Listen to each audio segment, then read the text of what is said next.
The death toll would have been much higher if not for this. The busiest, fully equipped trauma center in all of Florida is 2 blocks from here. Just 3 months ago, Orlando Regional Medical Center practiced an active shooter mass casualty drill. Well, today we spoke to 6 surgeons who saved lives. Michael Cheatham, Chadwick Smith, William Havron, Mark Levy, Joseph Ibrahim, and Matt Luby. They saw 44 gunshot patients at once.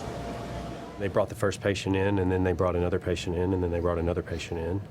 And they said that there were possibly 20 more gunshot wound patients coming in. And at that point, I called my backup. It was very chaotic. There were patients that were in pain. There were patients that were crying. There were staff that was very busy, but very task-oriented. We had gunshot wounds to the chest, gunshot wounds to the abdomen, to the extremities, most fairly severe because of the high-velocity projectiles. What do you mean by that? Well, this was an assault rifle, and so this is a military weapon, and so the bullets have a lot more energy to them, a lot more speed, and so they cause more tissue injury. There's an individual who required multiple operations in the same 24-hour time period because of active ongoing bleeding. Actually got operated on twice in the operating room and once in the ICU. But you saved him. We did, yeah. Are these gunshot wounds different than the kind of Saturday night gunshot wounds you typically see? Well, certainly they're different from what we used to call civilian gunshot wounds, which are typically slower bullets, smaller bullets. But increasingly we're seeing gunshot wounds from high-velocity military-type weapons almost on a daily basis. So the injuries, this type of an injury is something we see every day. It's just not 44 patients. Were the patients saying anything?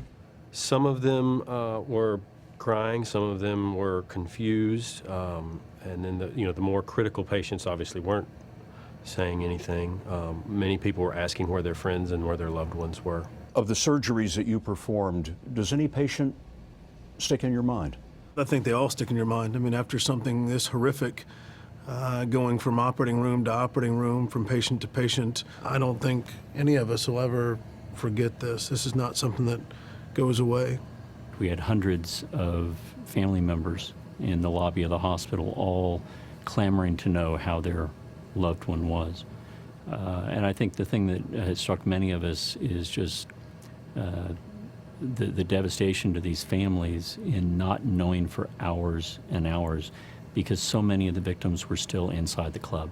I was trying to put myself in their position, just not knowing if their loved one was in the hospital or if their loved one was still at the nightclub. And I just want to say that I'm proud that we were there to be there for them, and it's very humbling. The active shooter drill that the hospital staged in March was at the suggestion of the American College of Surgeons. It turns out that since the Sandy Hook killings, the American College has been urging hospitals across the country to do the same.